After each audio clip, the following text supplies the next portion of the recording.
This is the Reflector Reflections podcast. My name is Annie. Join me as we journey around the world talking with fellow human design reflectors as they experiment and navigate their unique design. Today's beautiful conversation is with the gorgeous Jessie. Jessie is a 1-3 reflector with the cross of the Maya. And you know what? Jessie came into my orbit early on in this podcast as she'd send me, and she's going to start laughing, she'd send me these little voice notes sharing the experience with every podcast that I released. And I'd wake up in the morning and I would love getting all of these little voice messages from Jessie. And before you knew it, we just started chatting more and more. And now she's kin. She's a friend. She's like a daughter. She's a confidant. And when I look back, Jessie, when I look back on that journey with us, it really shows me that cross of the Maya for you and how it's playing out. Because for those following along at home, the cross of the Maya, the theme of it is to describe everything that happens in your world. And that's what you do, friend. And I am just exceptionally grateful to be sitting in space with you, dear friend. After all this time, I finally got you on the podcast. After all this time, we're here. Annie, I'm so I have to keep taking deep breaths because I feel myself already getting too excited. My face feels like warm and tingly because I'm so excited to be here. It's so good to be here. I love you so much. You have been such a beacon of light, and for me, you've become a mentor and like a mother figure and also a sister figure and also a friend figure, and all of these beautiful things kind of wrapped up in one. Because I still do send you, we send each other voice memos, and it'll be 7 1-minute voice memos in a row about all these different things, and we're just responding to each other. And the podcast was such a beautiful thing for me to find, because I think it's probably a lot of reflectors experience where you sort of go through life feeling very much like an alien. I always have said I've always felt othered. No matter what group or thing or whatever it is, I've always felt like the other of that, until I started listening to this podcast, and I was like, oh, I've not had this unique experience at all. There's an entire group of people who feel the same way I do. And so I have latched on to this podcast like a lifeline. When I'm stressed out or when I'm just washing dishes, I'll just pop it on, and it's just so lovely to be in community with other people who understand the magic it is of being a reflector. Because now I'm a little bit into it, so I've integrated a bit, and we are magical beings. We are so magical. It's so cool. I love being a reflector.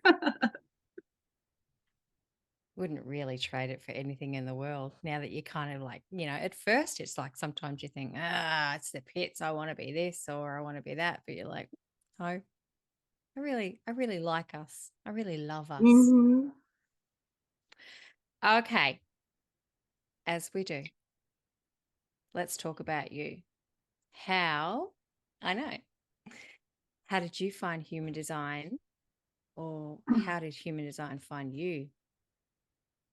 I think human design found me because I have this, I've discovered this power of when I write in my journal and I ask questions in my journal, the answer will always come to me.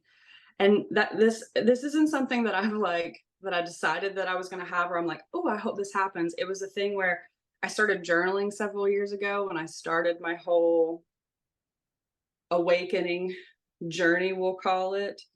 And I wanted to write, but I would sit down to write and nothing would come out. I've been an avid reader, an avid literature person, and my whole life, but I would sit down to write and nothing would come out. And so I started writing questions instead of trying to say something that I felt, I started asking questions just out into the world. And a lot of them were, who am I? What am I supposed to be doing? Where am I supposed to go now? And I started asking a lot of those questions in my journal. And then I found human design on the internet. I was watching a YouTube video of someone speaking, and their ideas were so weird, but so similar to mine in their openness and how they sort of saw the world. And I was like, that's interesting. And then they mentioned human design, and I was like, I'm a sucker for a personality test or a psychology to help me figure out where I'm supposed to go. Please put a label on me so that maybe I might understand myself just a little bit better. Please. Yeah. So I will take it all. Give me a BuzzFeed quiz, give me anything. But I found human design. I popped in my birthday. It said Reflector, and I was like, well, that's interesting. And I started reading, and then I didn't stop reading for like a year. Tell me you're I a was 1-3 without telling me you're a I 1-3. was obsessed. Oh my God. Every book, every news article, every YouTube video, if I could find something in the library, I could not, I was obsessed. I was obsessed with human design. And then that's when I was listening to your podcast and just picking your brain. And I would also, so how I would send those voice memos to you, I would also almost always send voice memos to the guests also. So there's probably some reflectors out there that are listening to this that I've sent voice memos So to you are after like I've the listened. biggest groupie ever. I'm such a fangirl. I've always been a fangirl though, and I'm not ashamed of that at all. I celebrate being a fangirl because it's fun. So yeah, I used to send, I still do, and I would just be like, I would speak on whatever they sort of jogged in my brain about what they were talking about, and I would just thank them for sharing their story and going, because I meant it. And I've always tried to, if I, not that I seek giving compliments to people, but if I see something, or I like to express gratitude, or what I, for what I see and what I experience. So yeah, I just like, because it's when people say that to me, it's always encouraging, and it helps me tell my story better. So if I can show that appreciation to other people, I try to. And it's just like I said, it's just fun connecting with people. I don't know why I do it. I just do. I love that. I love that you do it. And you know what? The you taught me, I think it was a lot of you over the last 2 years nearly. If maybe not quite 2 years, but it's been a Almost 2 years. It will while. be 2 years. In it was November of 2021 when I found human design. It was November of Yeah. 2021. So it has been almost two Yeah. years now. Oh, look at us. I That's know. We're like, man. But I know that's that there's soundboarding. And even though, we've always used Instagram to just, and I mean, look, we've done many things. We even, do you remember that time that we were like, we're going to hook up? You're in South Carolina, sorry, North Carolina, aren't you? mhm. North Mhm. Carolina. I mean, we've got a big, like it's 6 a.m., 6:30 a.m. there for you. It's 8:30 p.m. for me here. So, we got a time difference. Mhm. And we were watching that bloody teal swan. Do you remember that? Yeah, we watched the Teal Swan documentary and watched it together and just like commented on it the entire time. Yes, I do remember that. That was so much fun. We had our PJs on. I had just woken up and you were going to bed, so we both had our PJs on. It was Yeah, great. it was.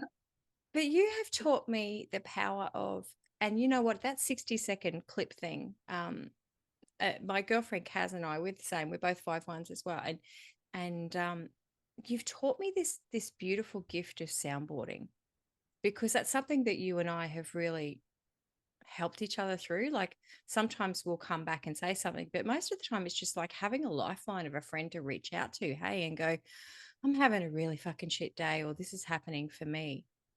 And the power of soundboarding for reflectors is huge. And not just for us, but for everybody. But for some of us that just need to hear our own voice. And you were just saying there before we started recording, you go, I don't remember what I say. And I'm like, well, I'm going to record you now and you will remember. Hmm.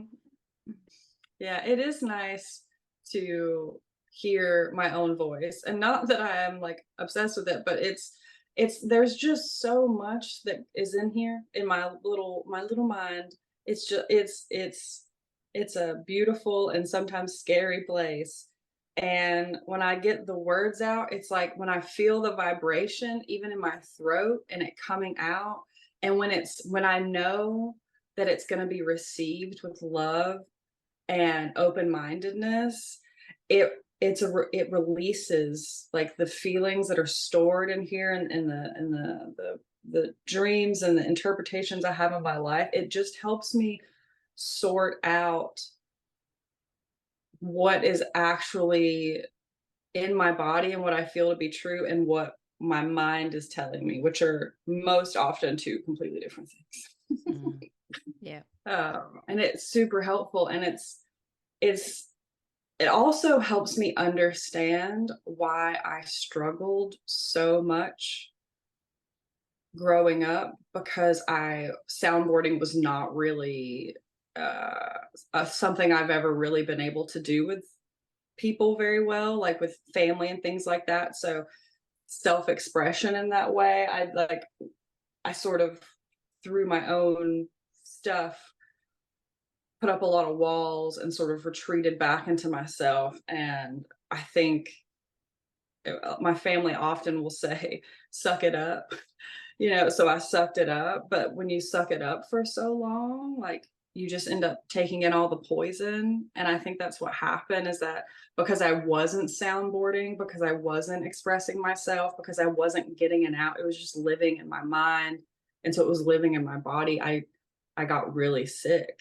And that's sort of it. So recognizing now how important soundboarding and getting my thoughts out, even if they're jumbled, even if they don't make sense, like, it's therapeutic on like a physical, like a physiological level for me, because it helps me get out all of this stuff that lives in my body, and I feel much lighter for it.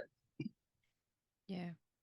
And you were saying there before, and it's something that you and I have gone back and forth about, this mind, this mental game that is you. Like you've always felt that the power of your mind is just, whoa, it's huge. Could you share a little bit how that feels for you now that, well, one, let's step it back as how it used to feel for you, but now that you can kind of understand you a little bit more. So two parts to that. My mind is so powerful that for I didn't even realize how much I was trapped in my mind. That's how powerful my mind is. My mind is so powerful that it shielded me from my real physical life that was too hard. And my one of my biggest, I think, gifts I have is my imagination and my ability to sort of build worlds and in my head. And I think that a huge disconnect happened somewhere along the line, where being in my body was too painful for a lot of different reasons. And I think my mind, my beautiful survival mind, compartmentalized a lot of, when I'm visualizing, I visualize it like it's me living in a house with like versions of myself, and they all live in rooms, and they all have different personalities. And not that, multiple personalities come out or anything like that, but that I've I used to have dreams about this little girl who would follow me around. And I had this dream over and over again where I the world was the apocalypse happened, right? So the world's burning, and so I go into this house to find safety, and I lock the doors, and like through the windows I can see burning ashes, buildings on fire. It's crazy. And so I'm like, well, I'll just live in this house, and I'll be safe. And so I live in this house, and then I'm always sitting in front of a window and I can always see what's happening on the outside of the window. And it's like over time in my dream, because what is time? I see the world like getting better and trees start growing, birds start chirping, life comes to back again. And I'm like, oh, it's safe for me to go out now. Like, let's leave. And I always walk up to the front door. And I've had this dream like hundreds, if not thousands of times in my life. I would always reach for the door handle to go to leave. And this little girl, almost like in the essence of like The Ring, which is a very scary movie, but she always would put her hand on top of my hand and I would wake up. And she would like look at me and she would shake her head no, and I would wake up. And like when I would wake up, I would feel like fuzzy on top of my hand, like it felt like someone was like pressing their hand on top of my hand. And I've had really vivid dreams like that my entire life, and now I've realized that like that my mind sort of compartmentalized a lot of stuff and put me in there and to keep me safe. And even when it's safe outside or safe in my environment, I still have an extremely hard time expressing myself and communicating and saying how I feel. And so yeah, my mind, it's obsessive, it's passionate, it's all of these things. Like it's such it perceives things all the time where it's just working overtime all the time. And I've had to, the last few years have been not so much me working on my mind, but like working on not being in my mind and dropping into my body, because I hadn't done that in so long. And um my mind is a trickster. It will tell me things that aren't true, and it'll tell me things that are programmed, and I can only like sort through that truth when I sit still and I'm very quiet, which is two things that are very hard for me to do. I've always been like moving around. I need to be stimulated. And so I um I've moved 30 times in my literal, actually 31 now. Or was that the 30? I've moved recently. I think that was either the 30th or the 31st time. And so I think my mind was running and trying to survive. And I filled my head with books and movies. When I love books and movies, and especially like fantasy and science fiction. So I would just drink up all of these worlds and characters and people and places and all of these things. And so that became my reality, which is a lot different than like most of the other people's reality I was in in my small country town in North Carolina in the 90s, you know? So yeah, I just became, it's almost like they didn't know what to do with my mind. So like it needed something to focus on. And when it didn't have good things to focus on, it focused on the bad. And then it just got programmed that way. Mm. And I think I'm rambling. So No, you're I'm not. gonna I was just thinking what you were saying there about, like the TV and books and stuff like that, and how we can kind of escape into that. mm-hmm. And I know that there is escapism, because some of us do like to escape, but there's also this mirroring aspect of us as reflectors. And when you find a really good series or something like that, it's just like you take on that personality. Have you found that Oh my in? God. Yeah. Yes. I would read books, and like especially books that have several books in them, and I would start talking like the characters. I would start acting like the characters. And I think for me, like I've humans absolutely fascinate me. Why we do things like I love studying humans, watching humans. And for me, that it's like, especially movies are like little time capsules of where people were in their lives, and even culturally where we're at as a general people. what people wore, what people talked like, what people were talking about. Like even outside of a story in a movie or a story in a book, there's so much culture that is to be learned, and I've always just been I just drink up culture in that way. Even things like I used to watch True Life, which is this like documentary MTV show back in the day, and things like Wife Swap and like anything that would be was like documentary style, like that would just study like why people do the things that they do. I was always just fascinated. So yeah, I would take on these personalities, and I guess now knowing more what I know about being a reflector, it makes sense. But back then, I think because I didn't have a defined sense of self or any sort of self-worth or self-esteem, that I lived vicariously through those stories and through those characters. And it was a lot. It was empowering for me to read these stories about dragons and wizards and magic and stuff. It like those books felt more truth. There was truth in those books that I didn't find anywhere else. And I think that it was both escapism for me and healing for me, because it just gave my imagination something to sink its teeth into. Yeah.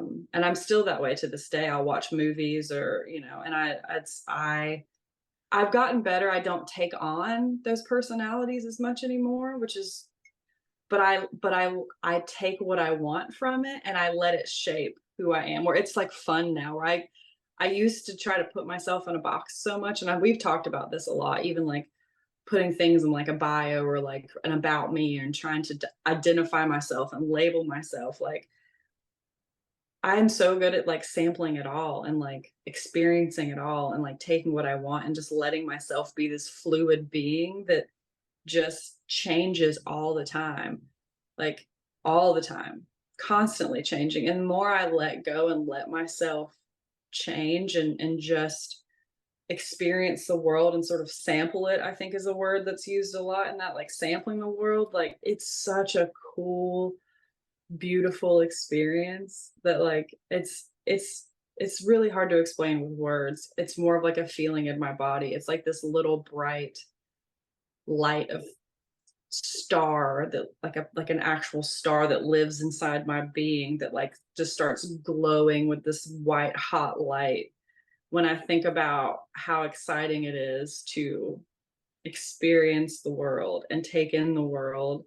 And books have always helped me do that, and movies too have always helped me just see all the different possibilities there are of what this human experience could be, you know. You are just living your design. You are living life currently I as a feel good. reflector, because when I'm just listening to you speak there, and I'm just like, it's exactly how it should be. Exactly how it should be. We need to get out. I've always I joke about this. We need to get out of these fucking clunkers up here. Yes, they keep us safe. Yes, they give Girl. us all of this, but it's just like once we start just being able to flow, and Mm. just a segue here, it's something I'd actually really love to chat with you about, which is something you and I haven't chatted about yet. Um, surprise. Ooh. Oh, I love this. This is exciting. um, I was listening to a beautiful another 5-1 reflector. Her name's Nora, and she's from Bulgaria. Bulgaria. Oh my God, I'm thinking of the Bulgarian. Look at that. We're talking about books, and I've gone straight to the Bulgarian. What days? Anyway, whatever. That country up there in Europe. Mhm. Um, and she was talking about, like being rigid and then being too, this is a reflector thing.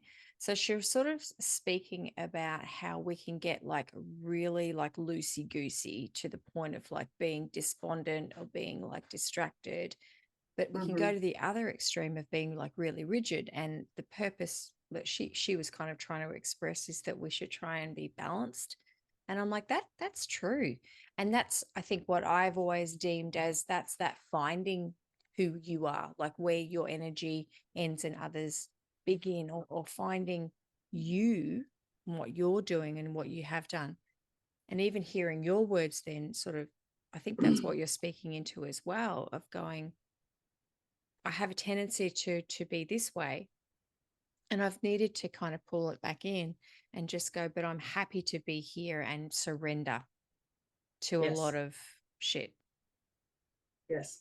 I don't have the right. I know my version. I've listened to her version. I'm hearing your version. I'm like, it's all the same kind of version. It's beautiful. I've, yeah, I've lived my life in extremes where I'm Yes. either completely numb and totally shut off from it, like a black hole couldn't stand next to the pit of despair that is who I can be. And then it was either that or the opposite, Yeah. where just wide open, overstimulated, manic at times, just reactive, just reacting to everything because my nervous system is so sensitive. Just the environment, what I was eating, who I was talking to, what I was watching, just everything. And I would just, have you watched the Avengers? You know, the scene where the Hulk smashes Loki Oh, back and forth? Like yeah. that was me, like just back and forth, where I felt like my regulator in my body was like, it was either turned off or on 14, stuck to 14. And like, I couldn't find this middle ground. Yeah. And that's exactly what the last few years have been for me, is finding this balance of living in my excitement while also staying grounded to something. Mm. And that has been a journey Yeah. trying to figure out how to do that, because I think, especially because of the environment that I grew up in, with a lot of addiction and a lot of trauma and a lot of, my nervous system was set to fight or flight. Like I've been in fight or flight like my whole life. So it wasn't like fight or flight and then I'd go back to this normal like homeostasis of balance. Like I would just completely shut off. Yeah. Um and it's funny because like the 1-3 line, that's sort of aligned too with the, I tend to go really reclusive and I'm like a librarian. I don't want to talk to anyone. Don't look at me. Don't perceive me. Don't breathe near me. Please just let me have my books. Let me have my snacks. Give me my blankies. Don't talk to me. Or I'm like, let's travel. Let's hug everybody that has ever existed twice. Let's eat all the food. Let's watch all the music. Let's do all of the things. And both of those live in me. And both of those are who I am. But I felt like because this world we live in makes us put fucking labels on everything, I felt like, how could I be both? Like you have to be one or the other, right? And it's like I kept trying to define myself and put a label on it. I'm either the sad girl or I'm just like the manic, over dramatic, people pleasing, like helper. Like I had to ask myself the question, like, do you really want to help people or do you just want to be perceived as the helper? And that was like a whole thing for me. So yeah, I that really resonates with me because that's all I ever do, is try to find the happy middle ground, the liminal space in my existence is where I'm most happy. When I don't have to be anyone or anything anywhere at any time is when I'm genuinely the most happy. Like when I've been concerts and airports are two of my favorite things. Concerts, like, the anticipatory getting ready to go see music. Music is like one of my biggest passions and of my life. And I think for me that was like my therapy and a way to get back into my body, because during the concert, like before, like there's the crowd and everybody's doing their own thing and bumping up to each other, and we're all different little things, right? And then the music comes on, and then for this short amount of time that feels like 3 minutes and like an infinity at the same time, we all come together and become this like one being. Nobody is an individual. We're all this like collective like blob of light and music and melody, and it's like the most joyful thing I've experienced in my life is being at a concert. And airports, for the sort of the same reason, where I've traveled a lot in my life, and it's like when I'm at airports, like I'm not I don't have to be Jessie that lives here in North Carolina because I've checked out of my responsibilities here, my job or whatever. Like I'm not going to be here anymore. But I'm not quite at my destination of where I'm going yet either. So when I'm in an airport and I've got like a 2 hour layover, that is like, I'm just so happy because I'm not responsible for anything. I have to be there because I have to be on the flight, and I just get to people watch. And it's this like liminal space of human observation that I just feel so relaxed and so happy. And I just like, people just make me happy, and watching how people do things, and even like seeing birds and artwork on the walls at an airport. I don't know, I just get really excited about that stuff. We we had a massive like I can't even remember how long ago it was, but we were really talking about that in between. I think I labeled it the in betwixt. You Mhm, know, that space of where you and I were talking a lot about this, going back and forth of like what you just explained there about the airport, mhm, of feeling that we're kind of not there, but we're not quite there yet, and we're in the in between. We're in the in between. I think even that was that mhm, 2022 or 20, I can't remember what year we were talking about it, but we were both in agreement that it was very much an in between year mhm. where we were Yeah, just like sitting in the I don't know, just sitting in the goo and just going, yeah, I don't have to, yeah. exactly what you just said. I don't have to do anything or be anything in this moment. It's just, I was just sitting in there. That's a fucking actually really nice place to be. But Mhm, the pressures of society, you know, the job and the people around us and stuff like that don't allow us. What do you reckon, in your experience, are ways that we can kind of like honor that in between? Honor that being grounded in our own energy in that space. What do you reckon? Some mhm. ways that we For can me, do that. Yeah. for me, I think one of the biggest thing and the first thing that popped up in my little brain was gratitude.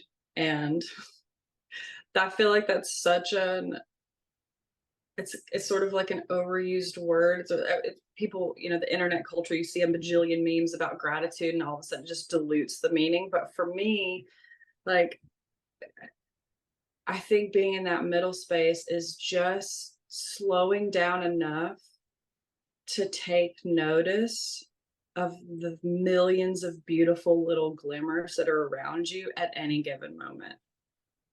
And I think what you focus on grows, and practice, even in your mindset and how you think, the more you practice, you can shift how you think and in your mindset. And for me, I used to focus on all the bad stuff, and that kept me either stuck in the past or very much worried about the future. And now where it's almost become second, and people like have seen me out in public now because I literally went to a cocoon. No one saw me for I had my like Taylor Swift reputation moment where like no one physically saw me for a year, like that sort of thing. And now I'm like going out in public a bit more, and people are like, Jessie, your energy, you seem so happy, you're so wow, like you seem so different. It's like I am different because my mindset has completely shifted, because it's where it used to be so hard for me to sit down and like write a gratitude list about everything that I'm grateful for. Like, just like because everything in my life sucked.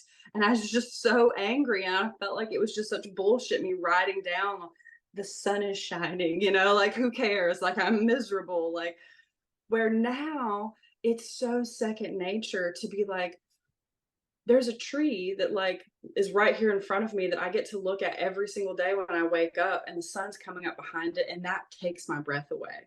Like I get to get out of bed and use my legs.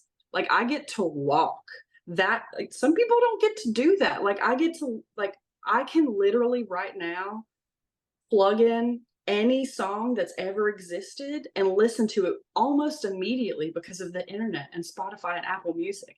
There are so many things to celebrate and be excited for, and I've just practiced it so much that it's just become my like it's second nature for me to just celebrate all of the glimmers because there is so much to be grateful for. Like I there now there's a million things I can still focus on that are bad in my life. A lot of things in my life on paper have not really changed that much. My relationships with my family, even like financially and my health and this kind of stuff, like my health has gotten a little better. But it's mm, it's been a completely it's like a whole new world, and it's a world that I remember having when I was a little kid, and I used to go outside and play and, like, bury, like, little fake crystals in the dirt and then leave and then come back and then dig them up and pretend that I had found them, and that, like, I see the world with this, like, childlike wonder. I'm just so amazed at, like, people and, like, I don't know, it's just it's a practice, and the more I do it, the more, like, and I guess when you've seen just like the shit that I've seen in my life and the amount of suffering and the amount of pain that I've witnessed in my own personal experience, like we only have one time, or at least one, this body's got an expiration date. And if I am to die one day, which I'm totally cool with because we all do, I would like to, if I have a choice, like, why would I not want to experience life in a joyful state? Because I realized that I did have a choice.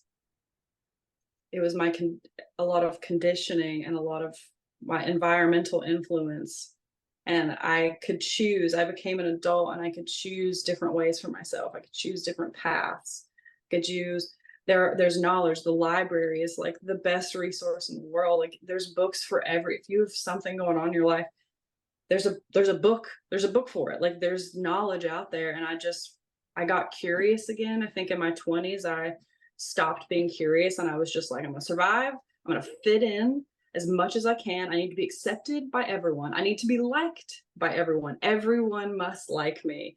And I just sacrificed all of who I am to fit into these like tiny little molds when I'm really my best self, when like I'm not putting any labels on myself and I'm just letting myself experience things and being in that moment.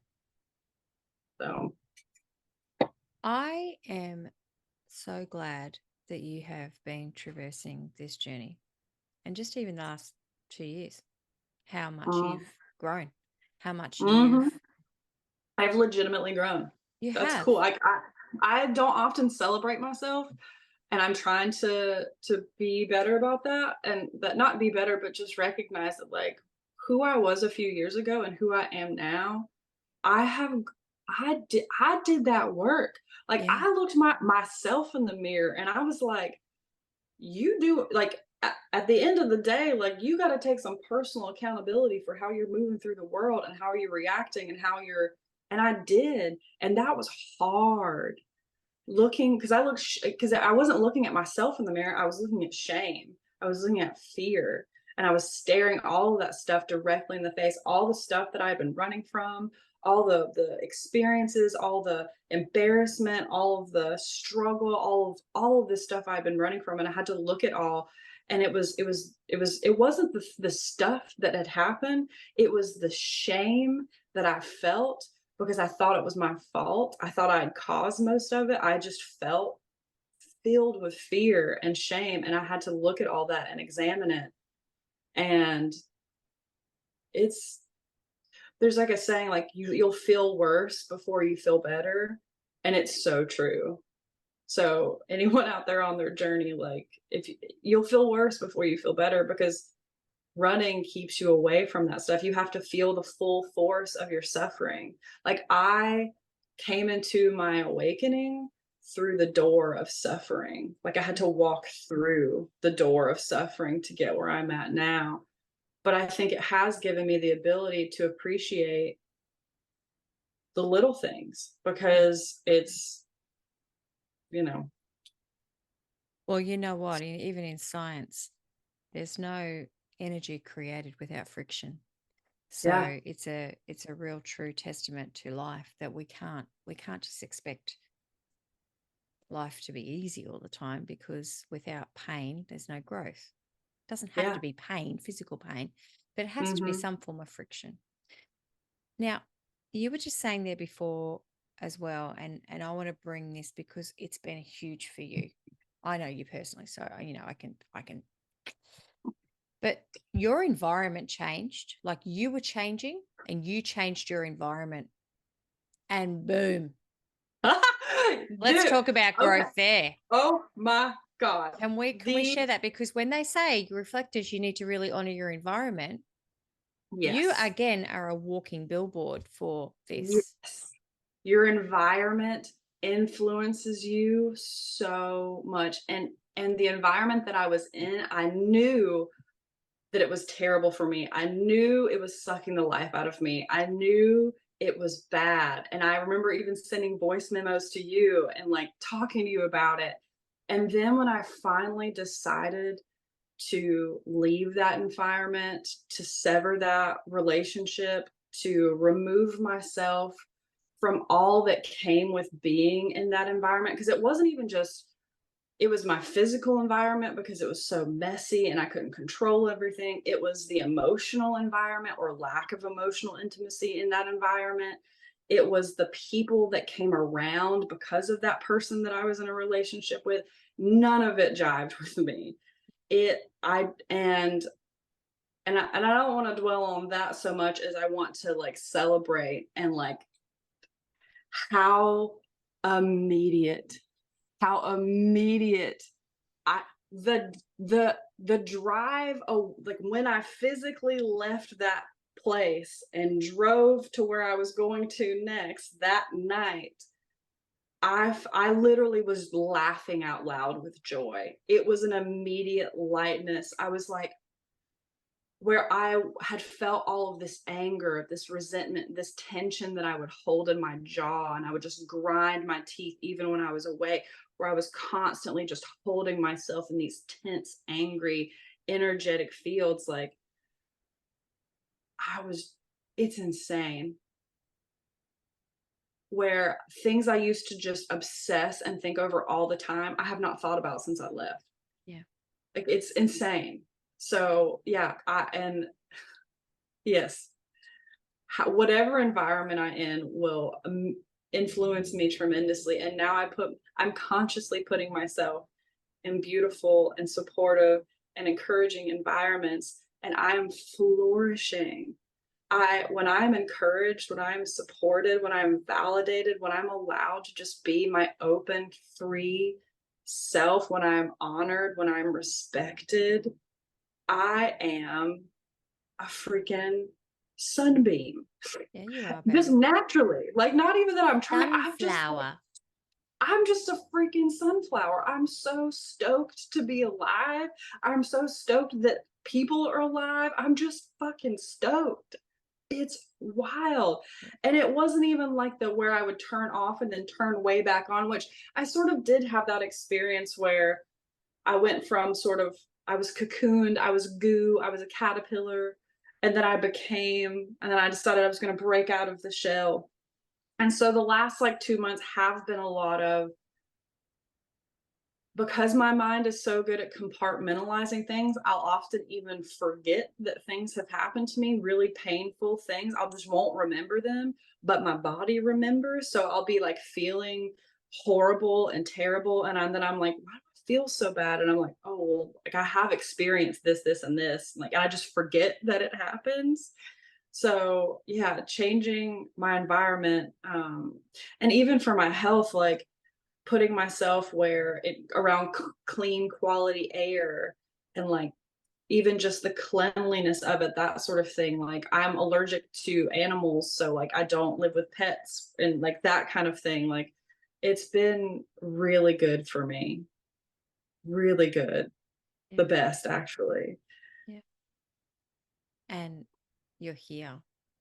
I'm here. You're opening yourself up. You're coming alive. Like well, you're coming alive again.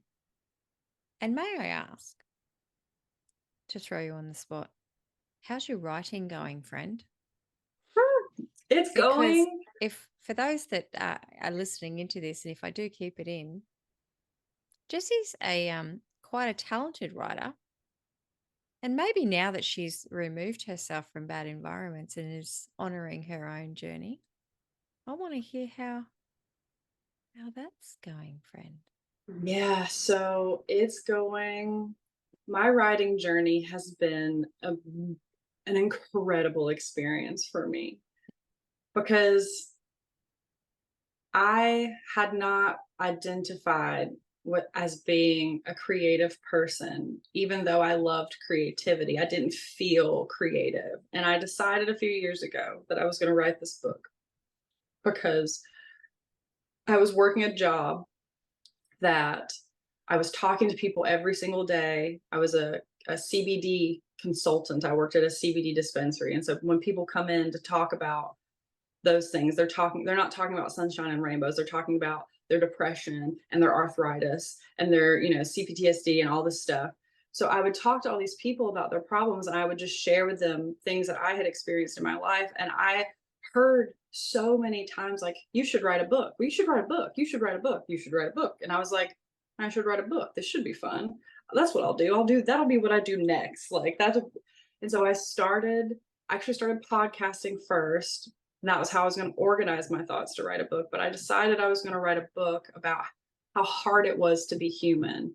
And I was going to write out all of my struggles and all of these things and tell this tragic, sad story of my life. And then I wrote it out, and I got a first draft, and I was like, I fucking hate this. This is a terrible story. This is sad. Who would want to read this? This is horrible.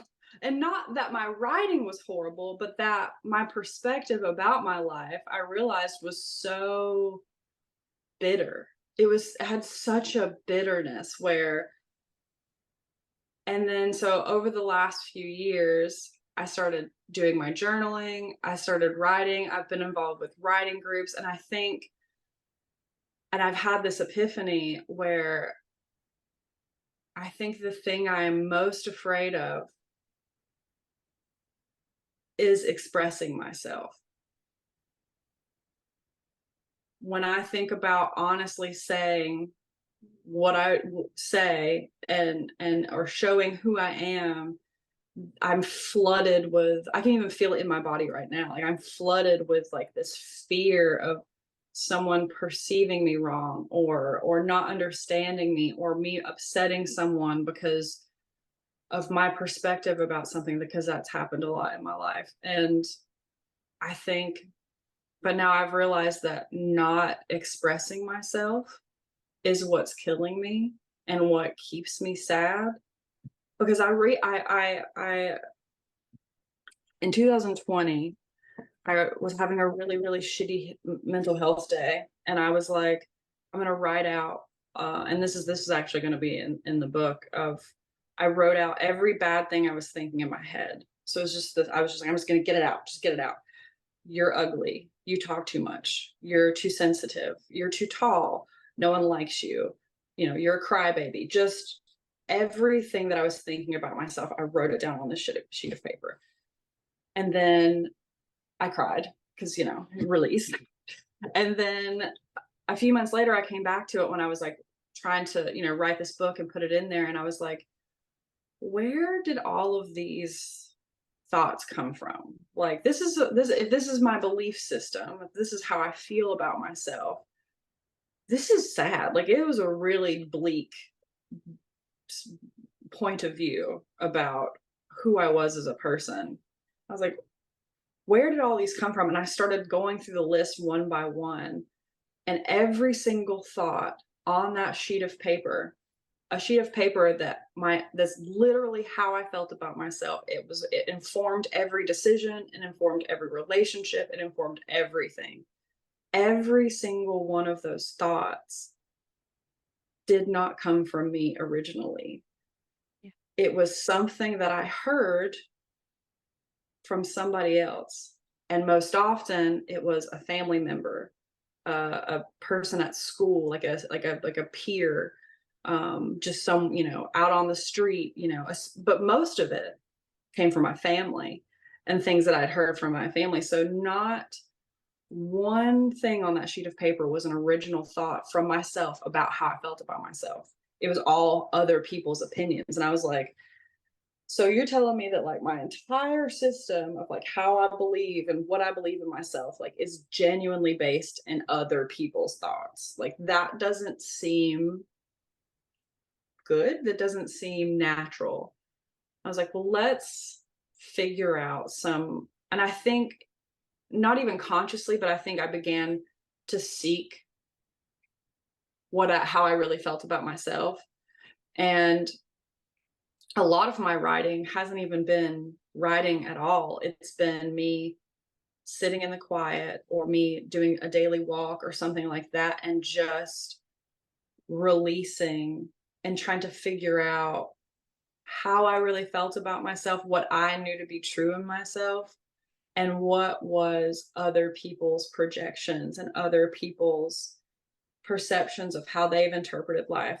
Reading the Four Agreements changed my life. That's been if I could recommend any like spiritual or like personal transformation book, that's the one I always recommend because don't take things personally, don't make assumptions, do your best, those sorts of things where I had to go in and undo and reprogram my entire belief system.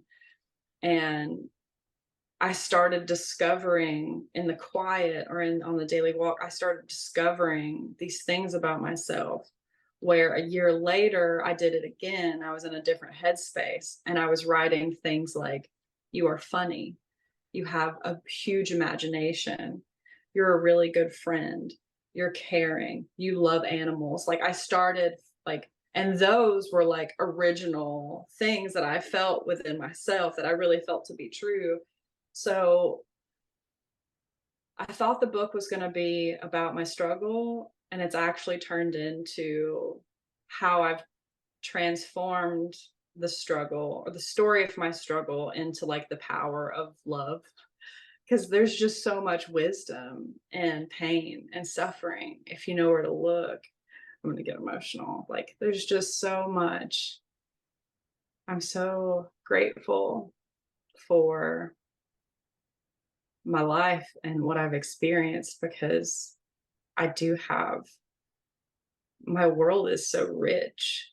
Like it's so rich, it's so beautiful, and I can't wait to get it on paper. And even now I still struggle with being perceived and even in talking. So I'm still writing all the time. So it's still an active practice of it's safe to express yourself because sometimes I say things that make other people that don't jive with how other people view themselves. And especially like when I talk about like the relationship with my family, because that's personal and things like that. When I talk about the relationship with my mom, how I want to express how I feel in that relationship, but my honesty is painful for my mom because it's not sunshine and rainbows. And so I would rather, up until this point, I would have rather stifled my honesty than caused another person pain. And now I've realized that was actually causing me the most pain in the end. because I couldn't be truthful. I couldn't be honorable in that way. I couldn't speak how I really felt. And I was never encouraged in an environment to do that. And so telling the truth for me is scary, but it's something that I have to do. And even if it means completely standing on my own, even if it means cutting off, or not even cutting off, because that feels like aggressive. Like I have gently and lovingly let my mom off the hook for I don't expect her to protect me. I don't expect things out of her that I used to, because I used to just be disappointed. And now I've recognized her as she is where she is. And so when I say I haven't, like, I don't, if my mom called me right now, I would answer the phone, but I haven't talked to her because we said this before, like, I just had to give myself permission not to be loyal to people who hurt me. And I genuinely don't think that my mom is maliciously or intentionally hurting me. But I do think because of her own story and her own life, it's made it really hard for her to connect with anyone. It's made it really hard for her to love or nurture anybody, even her own daughter. And I think I've had to figure out how to hold space for both of those things. That my mother is a limited person and she's done the best that she could with what she had. But unfortunately for me, that meant growing up with not any sort of emotional intimacy. So I think that, it's just been a huge shift of my mindset and how I look back at my writing. And I write a lot about my mom and stuff. And there's so much anger and there's so much prickliness. And I'm so glad that I got it out, because it's true and it's honest. And I think that, especially because I was raised in the South of North Carolina in the Bible Belt. So it's like, you will obey, honor thy mother and thy father. It's very like silence and compliance. Like, I was taught obedience. I was disciplined, not taught discipline. So to be anything but like a good daughter or a good student or a good thing was just like, I was going to hell. Like, it was evil and I was going to hell. So even saying something as simple as, I don't like it when I'm treated that way, or I don't like it when you speak to me that way, like, that was met with such an intense, because I said so, energy of, I'm your mother, I'm your family, like, you must be this way. And I think for me, it's been sort of breaking out of that mold of, and finding that the balance of not my writing. Here's a good way to put it. It just popped in my head. My writing was very reactive, extremely reactive, honest, but reactive. Yeah. And now, as I'm going through and I'm writing, my writing has become very responsive, where I'm responding to the things in my life. I'm sort of taking myself out of it and observing it as a story. And I think that's the biggest shift. And even actively right now in time, like, I'm still in this place where I'm rewriting things, because I'm rewriting my life, like, as I'm living it. And it's funny, I look back and I used to beat myself up, like, oh, I haven't finished the book yet and I'm not done, and people will think that I'm making it up and all these things. And it's like, I was actively trying to write a book about trauma while living through a fucking pandemic. Like, oh, of course I was going to struggle with that. Like, I was actively like traumatized, and we were in a pandemic, and it was all these crazy things and all these swirly things of all the things. So like, I think now I can look back and like, I just think it was so beautiful that I was trying so hard to express myself, even through the pain, even through the programming, even through all of that. Like, I try to human. I just keep trying. No matter how much I fall or make mistakes or fail or things blow up in my face, man, I keep trying. You do. And you know what? This beautiful book, it'll Mm-hmm. come if it's supposed to Mm-hmm. come, and it'll be the true expression of how it's supposed to be. And just going back to something that you were saying there, I'm glad. I'm glad to know you, and I'm glad that you've not glad, but the trials and tribulations that we go through do set us up for this beautiful person that you are now. And you're walking the walk, you're talking the talk. You're not. One thing about you, Jessie, there's no fakeness there. You are exactly, you talk with authenticity. You're probably one of the most amazing people I know, to be honest. I want to ask you, as we wrap this up, discovering human design, living it as you've lived it in your own way. Would you recommend anything, or would like to talk to new reflectors, especially 1-3s, and especially those that are a little bit left angled? Because for those that don't know, Jessie's more of a left angle on her arrows. I know we've had a lot of 1-3s here, and they're right angle. Jessie's left angled, 3 parts to the 4. Would you like to share to help somebody else out that's discovering this, ways to navigate it from your experience?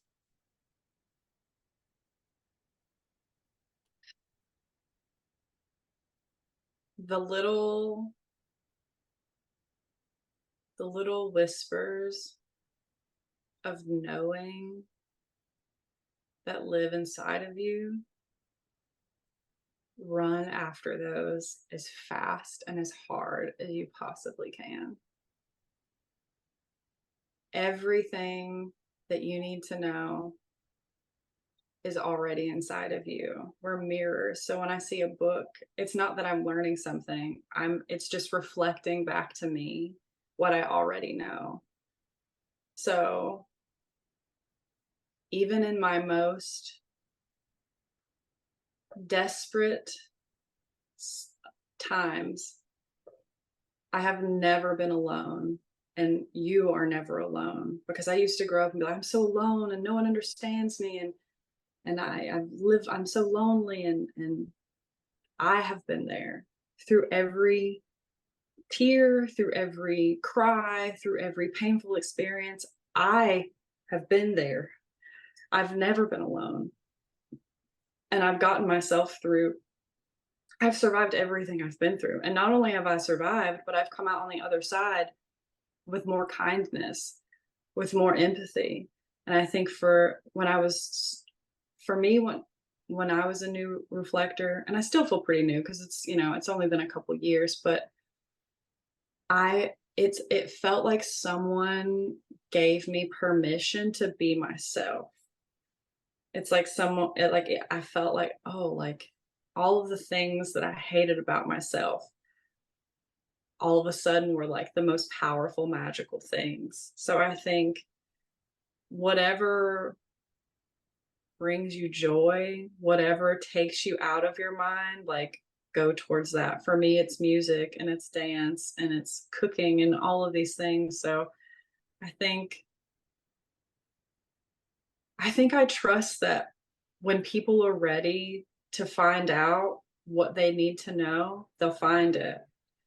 So I have a lot of trust. It's not even that I need to like give another person a pep talk or like, believe, like I really trust in the universe, and I trust in people and how brilliant and beautiful they are, that when you're ready to figure it out, the universe will align you with what you need to be and who you need to be and who you need to be around. So I think just for me, it's been practicing being in the present, in the right now,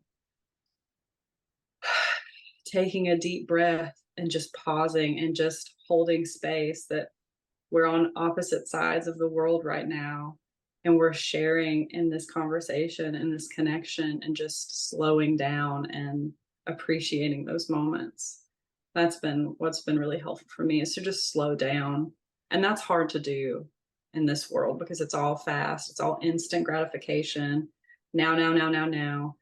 Like, it's just being happy that I'm here right now. And I am really happy that I'm here. It's a beautiful place to be. Mm.